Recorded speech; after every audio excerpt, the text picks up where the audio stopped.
എന്താ സർ? ഇവിടെ ഒരു പുരുഷഗന്ധം. ഇവിടെ തീർച്ചയായും ഒരു പുരുഷന്റെ ഗന്ധമുണ്ട്. അത് സാറ് പുരുഷനാണല്ലോ. അല്ലല്ല. അയ്യോ അല്ലേ സാർ? അതല്ല, ഞാൻ മറ്റൊരു പുരുഷന്റെ ഗന്ധം എന്നാണ് ഉദ്ദേശിച്ചത്. സാറിന് തോന്നുന്നതായിരിക്കും. തോന്നുകൊണ്ടാണല്ലോ ചോദിക്കുന്നത്. ഇല്ല സാർ, സാറല്ലാതെ മറ്റൊരു പുരുഷൻ ഇവിടെ വന്നിട്ടേ ഇല്ല.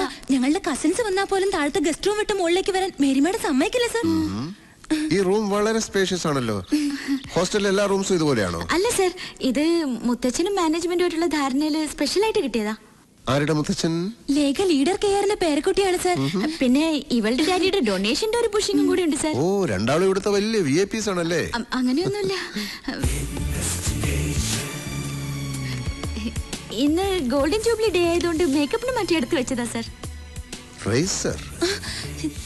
ചെറുതായിട്ട് മീശ ഉള്ള ചിലര് ഹോസ്റ്റലിലുണ്ട് sir.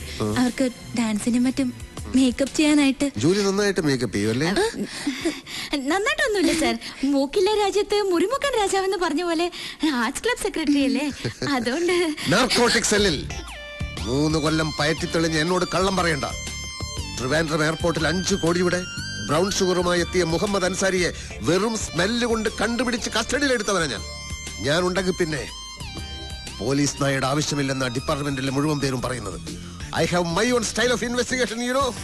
I am too intelligent. ഇനി പറയൂ, രമേശിനെ എവിടെയാണ് ഒളിപ്പിച്ചിരിക്കുന്നത്? ഞങ്ങൾ പറഞ്ഞല്ലോ സാർ. പറഞ്ഞില്ലല്ലോ. രമേശിനെ ഞങ്ങൾ എന്തിനാ സാർ ഒളിപ്പിക്കുന്നത്?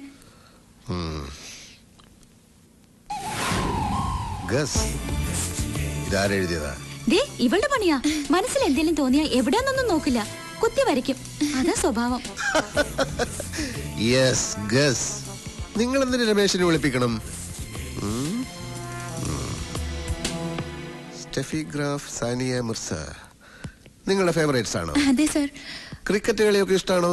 അതെ. രമേശ് നല്ല ക്രിക്കറ്റ് പ്ലെയർ ആണല്ലേ? അതെ സർ. നിങ്ങൾക്ക് അവനോട് ആരാധനയാണല്ലേ? ഇല്ല സർ. ആരാധന മൂത്തൊരു ക്രിമിനലിനെ ഒളിപ്പിച്ചാലുള്ള അവസ്ഥ അറിയാലോ.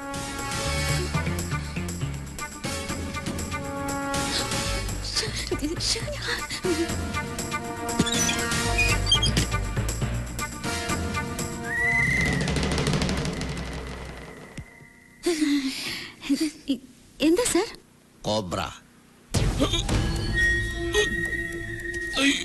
കണ്ട പങ്കായത്തിന് അടിച്ച പോലത്തെ പാട് കണ്ട. ചുടുകാരക്കിഴി ബെസ്റ്റാ. ഈ ഒരു പാടേ ഉള്ളൂ. എന്താ പോരെ? അല്ല, അവന്റെ അടിയുടെ ഒരു ഊക്കനുസരിച്ച് ഒരു 5-6 എണ്ണെങ്കിലും കണ്ടതാ. അത്രയും കാണാത്തതിൽ നിനക്ക് വലിയ വിഷമല്ലയോ? അല്ല സർ, ഒരെണ്ണമെങ്കിലും കണ്ടല്ലോ എന്നുള്ള സന്തോഷമേ ഉള്ളൂ. അല്ല, ഞാൻ ഉദ്ദേശിച്ചത് ഒരെണ്ണമല്ലേ ഉള്ളൂ എന്നാ. നീ അങ്ങനെ അധികം ഉദ്ദേശിക്കല്ലേ. ഡിസ്റ്റർബൻസ് ഉണ്ടാക്കാതെ പോ. തല്ല് കിട്ടിയതല്ലേ. മിനിസ്റ്റർ അല്പം റിസ്ക് എടുക്കട്ടെ. റിസ്ക് അല്ല പിന്നെ തെറ്റിച്ചേ പറയൂ. ആ യൂത്ത് വിങ്ങിന്റെ വിജയനും പങ്കജാക്ഷനും വന്ന് കാണാൻ നിൽക്കുന്നു. എന്തോന്ന് അടിയുടെ പാടോ? അല്ല സാറിനെ ഒരു ഊത്തിനെ ഇങ്ങോട്ട് കയറ്റി വിടണ്ട. IG പോയോടോ? ഇല്ല, TV ന്യൂസ് കണ്ടുകൊണ്ടിരിക്കുക. ഇപ്പൊ കുറച്ചുകൂടി സ്ലോ മോഷനിലാ കാണിച്ചോണ്ടിരിക്കുന്നത്. അടി കൊണ്ട് സാറിങ്ങനെ പറന്നു വീഴുന്ന ആ കുന്ത്രാണ്ട് അടിച്ച് പൊട്ടിക്കണോ? മനുഷ്യനെ നാണം കെടുത്താൻ വേണ്ടി ഓരോരുത്തന്മാര് കച്ച കെട്ടി ഇറങ്ങിയിരിക്കുക. തെണ്ടികള്, പാട്ടികള്. താൻ പൊട്ടിക്കണ്ട, ചെന്ന് ഓഫ് ചെയ്യ്. ചെല്ല്. അവന്മാർക്ക് ചാകരയല്ലേ കിട്ടിയേക്കണത്, ചാകര. അതാരാ? ഹലോ, അതേടാ ഞാൻ തന്നെ. നീ എന്നാ ഈ പറയുന്നത്? മന്ത്രിയാവുമ്പോ അങ്ങനെ ചെളിവാരി അറിയാൻ പലരും കാണും. അസൂയ അല്ലാണ്ടെന്താ? നിന്റെ ചേട്ടനെ കുറിച്ച് നിനക്കറിയാമല്ലേ? തികഞ്ഞ ഒരു ഗാന്ധിയനായ നടേശൻ അങ്ങനെ ചെയ്യുമെന്ന് നീ കരുതുന്നുണ്ടോ? എന്താ പറഞ്ഞു TV കണ്ടെന്നോ? ചുമ്മാ ക്യാമറ ട്രിക്ക്. ശരി. ഓ, ഈ TV കാരന്മാരെ കൊണ്ട് തോറ്റ്. ലണ്ടനിൽ നിന്ന് ദിനേശനാ. എനിക്ക് മനസ്സിലായി. ലണ്ടനിൽ ഡ്യൂപ്ലിക്കേറ്റ് ദിനേശനല്ലേ? തെറ്റിയല്ലേ? തെറ്റി. ഒരു വാക്ക് നേരെ പറയാൻ അറിഞ്ഞൂടാ. പ്രധാനമന്ത്രിയാവാനാ മോഹം. ഡ്യൂപ്ലിക്കേഷൻ അല്ലടോ, ഡെപ്യൂട്ടേഷൻ. ഉദ്ദേശിച്ചത് അത് തന്നെയാണ്, പക്ഷെ സ്പെല്ലിംഗും തെറ്റിപ്പോയി.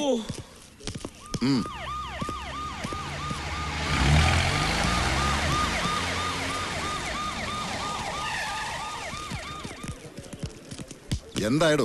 കോളേജും ഹോസ്റ്റലും എല്ലാം സെർച്ച് ചെയ്തു സാർ. അവനെ കിട്ടിയിട്ടില്ല. സിറ്റിയിൽ ഇപ്പൊ പോലീസ് തിരയുന്നുണ്ട്. നാട് മുഴുവൻ മിനിസ്റ്ററുടെ പാർട്ടിക്കാർ പ്രക്ഷോഭം തുടങ്ങിയിരിക്കുക. കോവളത്ത് 3 ബസ്സുകൾ കല്ലെറിഞ്ഞ് തകർത്തിട്ടുണ്ട്. കൊല്ലത്ത് പോലീസ് ജീപ്പും കത്തിച്ചു. TV ചാനലുകാർ ആ ചെക്കൻ മിനിസ്റ്റർ എടുത്തിട്ട് തല്ലുന്നത് റിപ്പീറ്റ് ചെയ്ത് കാണിച്ചുകൊണ്ടിരിക്കുക. കരാറ്റെ പഠിച്ചത് കൊണ്ടാണ് അവന് ചാടി വീണ് ചവിട്ടാൻ പറ്റിയത്. ഈ മിനിസ്റ്റർ അല്പ കരാറ്റെ പഠിച്ചിരുന്നെങ്കിൽ അവന്റെ ഇടി കൊണ്ട് തെറിച്ച് വീഴില്ലായിരുന്നു. കുഴപ്പമായോ? ഇപ്പൊ മിനിസ്റ്റർക്ക് എങ്ങനെയുണ്ട് സാർ? കുഴപ്പമൊന്നുമില്ല. പക്ഷെ ഒരാളെയും കാണാൻ കൂട്ടാക്കുന്നില്ല. ഡോക്ടേഴ്സിനെ പോലും അലോ ചെയ്യുന്നില്ല. ആരും വേണ്ടെന്ന് പറയുന്നത്. ആകെ നാണക്കേടായില്ലേ? ആ MLA തങ്കപ്പനും PAയും കൂടി ആവി പിടിച്ചോണ്ടിരിക്കുക. തന്നെ കാണണമെന്ന് പറഞ്ഞിട്ടുണ്ട്. ചെന്ന് സമാധാനം എന്താ വെച്ചാൽ ബോധിപ്പിച്ചോ സാർ. കമ്മീഷണർ സാറേ, ഞങ്ങളുടെ മിനിസ്റ്ററെ തല്ലിയവനെ നിങ്ങൾ പിടിച്ചില്ലെങ്കിൽ ഞങ്ങൾ പിടിക്കും. അവന്റെ അമ്മയെ മിനിസ്റ്റർ അദ്ദേഹം മാനം കടത്തിന്ന് പറഞ്ഞല്ലേ നടക്കുന്നത്. അമ്മയുടെ മോന്റെ ശവം ഞങ്ങൾ കാണിക്കില്ല. എന്തിനാ സാറേ ഈ തൊപ്പി വെച്ചുകൊണ്ട് നടക്കുന്നത്? തൊപ്പിയും വെച്ച് നടക്കുന്നത് തന്റെ നേതാക്കന്മാര് പെണ്ണ് പിടിക്കാനും മറ്റു തെമ്മാടിത്തരത്തിനൊക്കെ പോകുമ്പോ എസ്കോട്ട് പോകാൻ. ഒന്ന് പോടോ. പാർട്ടി ടിക്കറ്റ് തരാം, MLA സ്ഥാനം തരാന്നൊക്കെ പറഞ്ഞ് കൊതിപ്പിക്കാൻ തുടങ്ങിയിട്ട് നാള് കുറെ ആയി. നമുക്ക് ഈ ചുരണ്ടല് തന്നെ മിച്ചം. ഇത്തവണ സ്വർണം ഞാൻ ചുരണ്ടി എടുക്കും.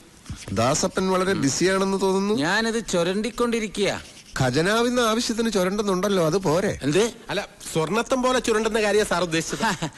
2 ചിഹ്നം കൂടി ഒത്തു വന്നിരുന്നെങ്കിൽ സ്വർണം ഉറപ്പായിരുന്നു. മിനിസ്റ്റർക്ക് ഞവരെ കിഴി, തനിക്ക് സ്വർണ്ണത്തം പോലെ. മിനിസ്റ്ററുടെ അണപ്പില് 2 പോയി എന്ന് കേട്ടത് ശരിയാണോ? അതിന് ഇനി സമയമുണ്ടല്ലോ, താൻ ബേജാറാവണ്ട. മിനിസ്റ്റർ ആ അടിച്ചോ ആഞ്ഞടിച്ചോ, അതിനൊന്നും ഒരു കുറവുമില്ല. ഇടോ, നിങ്ങളെ തൊലിഞ്ഞ സല്യൂട്ടല്ലേ എനിക്ക് വേണ്ടത്. ആ റാസ്കലിനെ പിടിച്ചോ. അവനെ പിടിക്കാൻ വല വീശി കഴിഞ്ഞു. വിരിപ്പോലെ വിരിച്ച് കാത്തിരുന്നിട്ട് കാര്യമൊന്നുമില്ല. ഇങ്ങാട് നോക്കണോ, വീശി വലത് ഇങ്ങനെ അങ്ങ് എടുത്തിട്ടുണ്ടല്ല, വാട്ടത്തിൽ ഇങ്ങനെ അങ്ങോട്ട് വീശണം. അങ്ങനെ വീശിട്ടുണ്ട്. മനസ്സിലായില്ലേ? തന്നെ ഊതിയടാടോ. കർത്താവിനാടാ ചോദിച്ചത്, കർമ്മം മറുപടി പറയണ്ട. മിനിസ്റ്റർ ഭയങ്കര ജോളിയാ. ഇത്രയും വലിയ സന്നാഹങ്ങൾ ഉണ്ടായിട്ടും ഇത്തിരി പോകുന്ന ഒരു പീക്കിരി ചെക്കനെ ഇതുവരെ പിടിക്കാൻ കഴിഞ്ഞില്ലെന്ന് പറഞ്ഞാൽ അത് പറഞ്ഞിട്ട് കാര്യമില്ല സാറേ. കൊമ്പൻ സ്രാവുകൾ എളുപ്പത്തിൽ വലയെ കൊടുക്കും, വരാലുകൾ പിടിതരില്ല, വഴുതിപ്പോകും. പറഞ്ഞേ ശരിയല്ലടോ? അനുഭവസ്ഥനായ സാറ് പറയുമ്പോ ഞാൻ എങ്ങനെ എതിര് പറയും? എന്താ പറഞ്ഞ സാറത് ജനറൽ അല്ലാതെ പഴയ മീൻപിടുത്തമല്ല. ഇതും പിന്നല്ലാതെ. ഒരു കാര്യം ഞാൻ പറഞ്ഞേക്കാം, 24 മണിക്കൂറിനകം ആ തെമ്മാടിയെ പിടിച്ച് തലയടിച്ച് പൊട്ടിച്ചില്ലെങ്കിൽ. ഈ മണിക്കൂറിന്റെ കണക്കൊക്കെ പറഞ്ഞു വരട്ടുന്നത് പഴയ രീതിയാണ് സാർ. പോലീസുകാർ അവരുടെ പണി ചെയ്യുന്നുണ്ട്.